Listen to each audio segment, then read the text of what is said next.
We're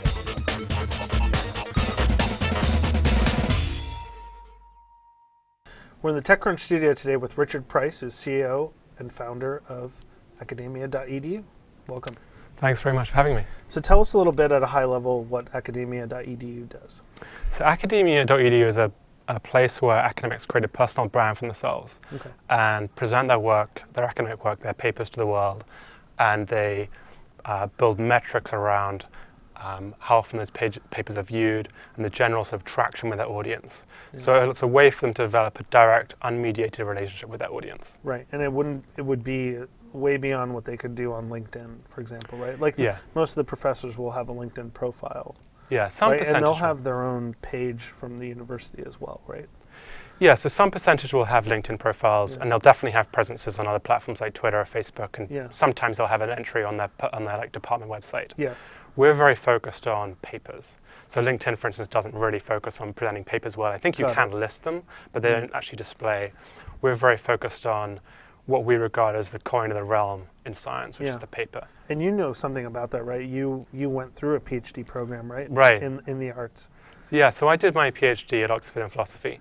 And I remember when I was finishing that PhD, I had all these papers, some were thesis chapters and some were published papers, and I wanted to get them out on the web. And I remember having a phone call and just build a presence for myself on the internet, get my papers read. And I remember chatting to a friend on the phone saying, well, I've got to build a personal website and learn UI skills and so on. And I remember thinking, gosh, a lot of people will have this problem. So I decided to create a platform where academics could do that easily. Very cool. And so why focus around papers, right? I mean, I know that in many PhD programs and array of disciplines, you have to publish. It's publish or perish. Right? So why hook it around papers? Well, I mean, that is the core thing, that when a scientist is operating in a very constrained, competitive environment where you have to compete for jobs and compete for grants, there's a sort of very small supply of resources and a lot of brain power competing for the same set of resources. And so when you're thinking, okay, how will the grant committee evaluate my work? And it turns out that what they look at in your resume is a list of papers, and they're looking for fancy journal titles as a way of reflecting credit on you as an academic. They don't have time to read all the papers, so they use these like metrics, which are effectively proxies for impact. And so scientists optimize for that that credibility metric, which is why they've really journals only publish papers, which is why the main where scientists shares their work is in paper format as opposed to, say, blogging. So do you think the whole, let's say, economy around creating papers and having the right signals from the right journals, is that stifling advancement of science, innovation, spread of ideas? Yeah, I do think that. I mean, I think that credibility metrics are the key to understanding how scientists think, and the current credibility, the historical one of the journal title, is limiting what scientists can share. Right. So someone will just say, okay, for example, oh, this grant application has 3 mentions in Nature, and this one only has 1. Right. Whereas you could have a situation where someone has shared loads of data sets, loads of their software code, the full range, maybe lots of comments on papers, a much wider range of scientific output. But in fact, only a chunk of that work actually gets evaluated, gets looked at by the grant committee. The grant committee will look at a line item on the resume, a data set, and say, this doesn't count. Even though it's a legitimate piece of scientific output, it's a legitimate contribution to science, there isn't historically a way for a grant committee or a tenure committee to evaluate that. And I think that the result of that is that people aren't sharing data sets. They're not sharing videos, they're not sharing blog code, they're not sharing photos about any photos that emerge. They're not sharing their comments on other people's papers. There's a lot of output that doesn't get shared because the incentives don't pull them out of people's heads. So for the system that's currently in place where let's say a group of peers get together and look at New England Journal of Medicine or Nature, right? And these publications are only getting together and publishing once a month, right? So there's a bottleneck of time created by their editorial calendar.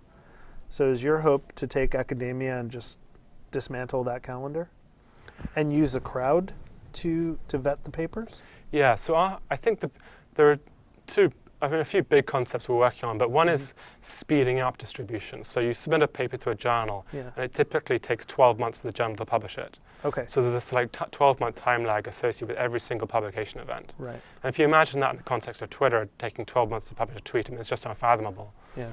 Now, we have this dream of knocking out that time lag and having instant distribution. Yeah.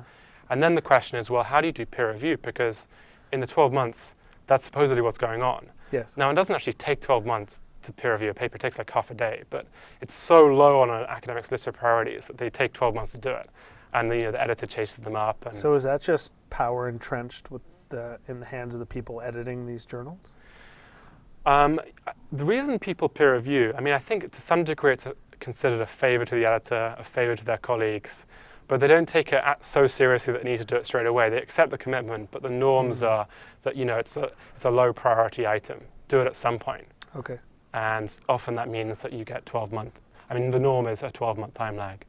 And do you think that, let's just say in the hard sciences, right, or the life sciences, physical sciences, where technology is involved, do you feel like the current system is stifling advancement in those areas? Yeah, I mean, I think there's a lot of